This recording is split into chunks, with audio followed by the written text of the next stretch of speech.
Hey guys, and welcome back to another episode of Food School Smarter, Stronger, Leaner podcast. It's a new day, it's a new week, and soon it's even going to be a new month, spring already. So let's get into our best fit, healthy body and mind to do something amazing this spring and summer to amaze first and foremost ourselves, not someone else, because we have only one life to live, and if we don't amaze ourselves, then the rest is not really important. We want to do something that really inspires us, inspires ourselves most and foremost. First and foremost. As I was drinking my coffee today and thinking about what I wanted to talk to you about when it comes to coaching, specifically health coaching and creating healthier habits that will maintain your health, fitness, your health, your high energy levels for life. As I was thinking about that, I was also in the middle of chatting with a few of my clients who got this next week pretty busy, but they're still maintaining their healthy lifestyle minimum. And I decided that today I wanted to talk to you guys about your healthy lifestyle minimum. What I'm talking about here is certain exercise, certain food, certain sleep, certain wellness habits that you will do, you know you need to do no matter what, if you are honest with yourself and committed to performing your best in life. Like, not every day, not every week you're gonna be building muscles or getting fitter or have a lot of times to work out, to go to the gym and do all the things that you want to do that us health enthusiasts and fitness enthusiasts or somebody who want to be in that place want to do. Like, there is never going to be enough time to do everything you want to do. So it's very important though and because of that, it's important to have this healthy lifestyle minimum routine that you will commit to no matter what, no matter where, no matter when, whether you travel, whether you are with family on vacation, whether you are having a new venture set up or business, or you are committed to some sort of calling. Like, we should never forget that in order for us to fulfill our mission, to make something happen, to support our family and anything in this life, we first and foremost need to take care of this vessel, our body, that will carry us through all of that. If we don't take care of our body or this vessel that allows us to do all these activities in our life, at some time it's gonna break and you will have to take a lot of time off or be on medication, or your performance long term will be just compromised and you'll never be able to get back to your best self and to your high performing self. That's why you need to have this minimum healthy lifestyle maintenance, so those breaks, they don't happen, those major things. Of course, the older we're gonna get, the more things not exactly working perfectly, the more things is gonna be. But if we avoid major things like degenerative diseases, maybe heart disease, maybe diabetes, maybe like dementia or Alzheimer's, or God knows what, if we avoid all these major things, we're gonna be pretty good, and we will have a joyful, challenging, but such exciting ride that we call our life. But that only will happen if we maintain that some sort of minimum health and fitness, and that requires daily maintenance. So to give you an idea, what's minimum looks like for me when I don't have all the time I want to have for workouts and my wellness and being active and exploring things and planning all of my nutritious meals with superfoods and I don't know, some complicated macros that I've decided to try. Like, when I don't have all the time I want to have, that is most of the days these days, like, what do I do to maintain my minimum health and high energy levels and not getting sick?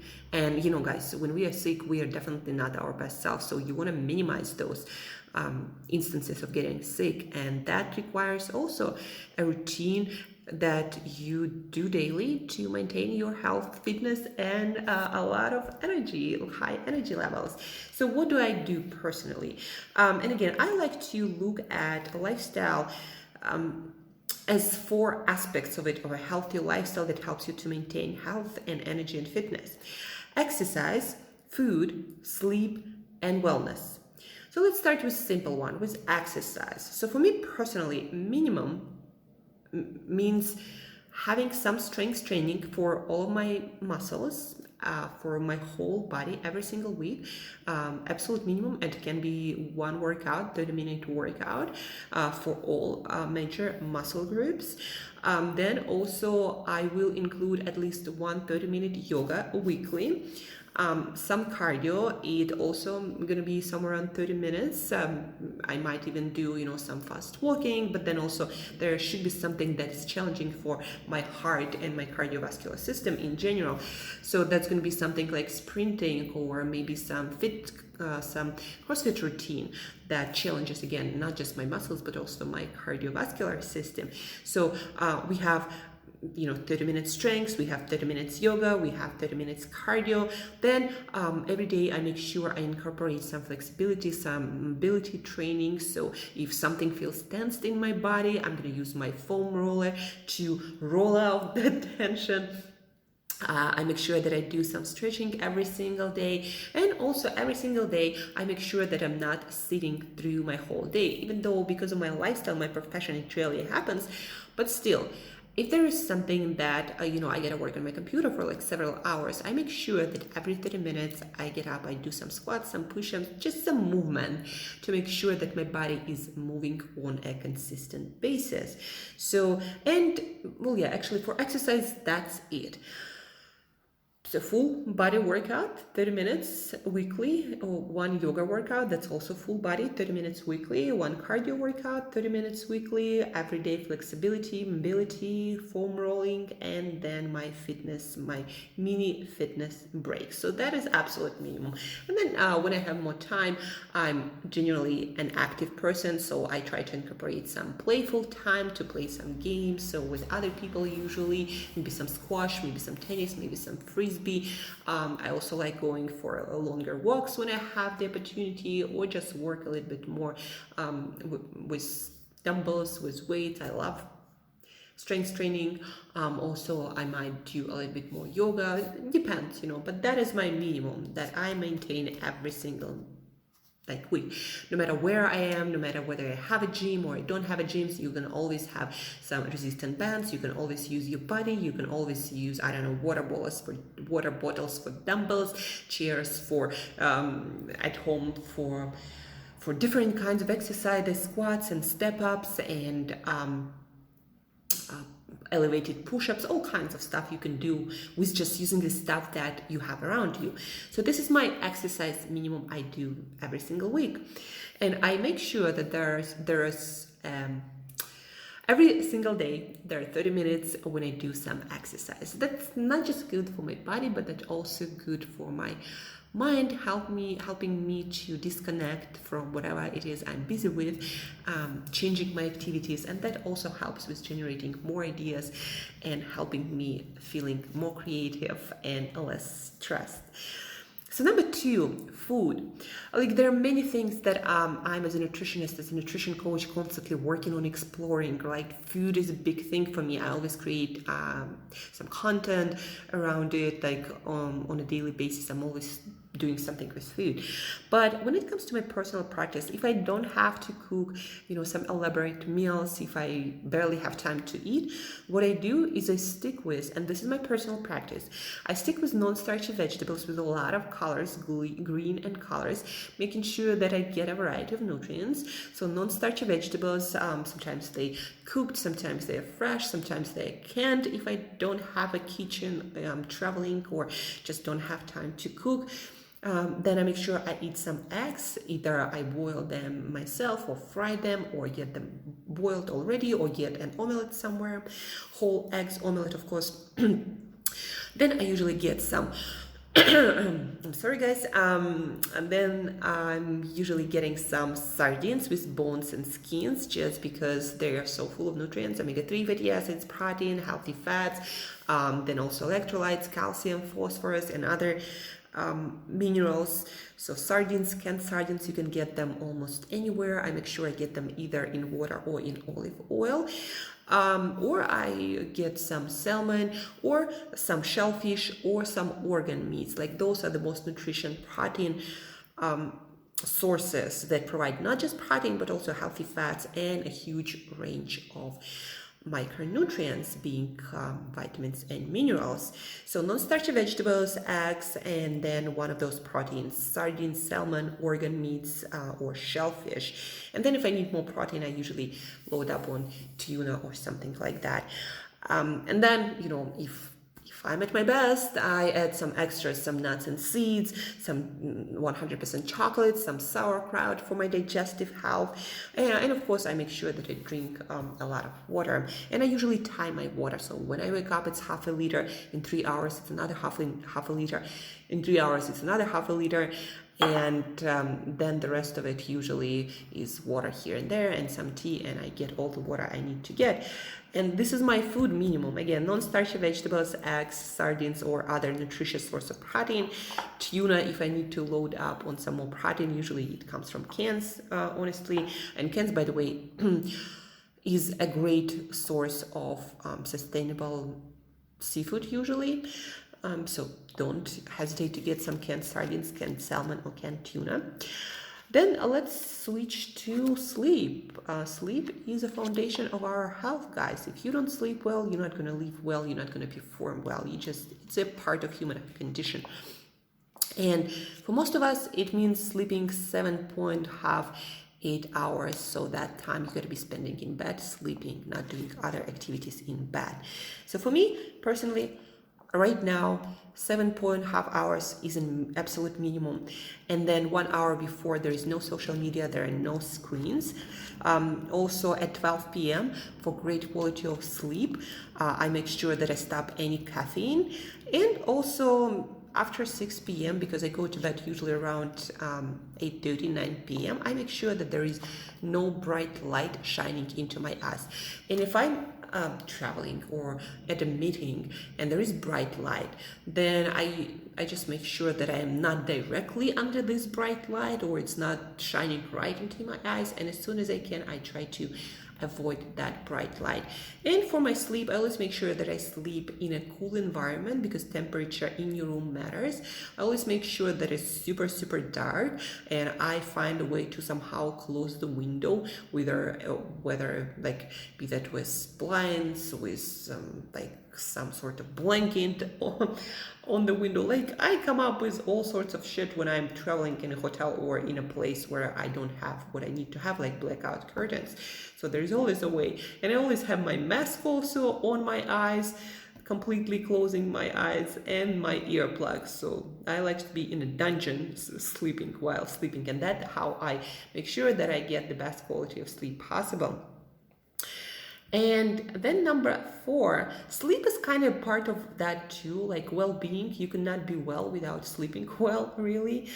But then well-being, I make sure that every week I have some me time when I go for a longer walk, when I do something here inside my room or outside, when I connect with nature, when I don't have to talk to anyone, when I'm just in my own juice and just reflecting, thinking about that. So at least 2 hours a week, that actually for me. And again, it's best. What I notice for me is when I'm in nature, when I'm walking, when I'm moving, when I'm breathing fresh air, maybe when I'm traveling, when I'm seeing something, but very important to have it by myself, not with someone else. But then also I know that at least one thing I gotta do with other people. Now sometimes it can be an active thing. We can play a game like maybe a tennis, squash, maybe frisbee, maybe just going for a ride on a scooter or something like that, maybe going to explore some cultural thing, maybe to see performance. So I always make sure that there is something that I do with other people, because connecting with other people, especially people like our family, our friends, it is very important for our well-being. So connecting with myself and connecting with other people, from my personal experience, I need that on a weekly basis, and that's my minimum. One for myself, one for other people. And then also for me, for my creative self, it's very important to go see something, explore something, go on some sort of adventure, that go learn something new, see something new. And sometimes it's with other people, sometimes it's by myself, but there has got to be something like that, something that uh, changes my perspective on things, something that makes me look different at things. Like for my creative self, that is essential. If I don't do that, it just feels like my well of creativity dries out. And I also learned it from personal experience, and sometimes I neglected that, and it always backfires to me. And the point of this routine, guys, is to make sure that you are in for a marathon, because life is not a sprint. Yes, sometimes you go through periods of sprints, but believe me, you'll be much better off if you sprint, but sprint with an idea to keep on going once the sprint is over. Now, after the sprint, you might slow down, but still, you gotta be able to continue. Otherwise, you will have these not moments, but periods in your life when you sprint and then you burn out, and then the whole life kind of loses its point, because when you are not well, nothing gonna be meaningful to you. And you need to learn how to live life as a marathon, how to sprint sometimes, but then also have enough in you to keep on going. And that's why it's so important to have this healthy lifestyle minimum. When you take care of your exercise on a regular basis, when you take care of your sleep, when you take care of your food, when you take care of the wellness aspects of your being, you need to take care of these basics on a regular basis in order to continuously live and want to have a meaningful full life experience, and to connect with other people, and to grow, and to serve, and to just always moving into the direction where you'd like to be moving. And for that, you need energy, and you need strength, and you need your wellness, you need your health, you need your fitness, you need your high energy levels. And that's what this minimum healthy routine is all about. And each of you need to have one, and it's going to be a little bit different for every one of you. But if you're feeling off, like you're not the self that you'd like to be, and if you had time in your life when you were at that point, when you felt your absolute best, or at least somewhere close to that, then analyze that period in your life. What did you do back then? What made you feel different than if you're feeling off right now? What made the difference? And what do you feel you're missing right now in your life to make yourself feel well and healthy and fit and full of energy and ready to serve and contribute and grow and welcome each day like an adventure? Like it's going to be an amazing experience, no matter what life gives you or throws your way, that you're okay and you're going to handle it and make it better. So figure out your own minimum health routine. I don't know how you call it, but this is like my healthy minimum. I do for exercise, for sleep, food, for wellness, and if I have an opportunity to throw in an extra thing there, I actually tend to add something from the same areas, just doing more of things I know I already love. And by the way, guys, while figuring out your healthy minimum or what you love doing that contributes to your wellness, you might need to try a lot of things, and you try things and some of them will not work out. You're like, okay, I tried this thing and it didn't really work. I didn't enjoy it, and it made me feel maybe even worse, not better, right? And that's okay. That's part of life. You experiment, but at least now you know what you don't like. And so the next time the same opportunity arises, you're like, no, I'm not really the person who likes it. And you can say no to that. And that's a part of life too. Learning what you like and learning what you don't like. So you could choose what makes your life more full and more meaningful. That's it for today, guys. So figure out your healthy minimum and stick with that. And that healthy minimum should be something that you do again, no matter what, no matter how busy you get, no matter how crazy life gets, no matter what. Like, this is your minimum. And if something tries to interfere with that, you will say no. Like, be prepared for that. Because, guys, especially if you're someone who is trying to make a difference, life is not going to get easier, but you might get better at managing and organizing it so it feels meaningful to you. That's it for today, guys. Thank you for tuning in on this beautiful Monday morning. At least it is beautiful in Switzerland, but you can find beauty no matter where you are, no matter what the weather looks like outside of your window. So have a beautiful morning, day, week. Figure out your healthy minimum. And as usual, till next time, eat better daily.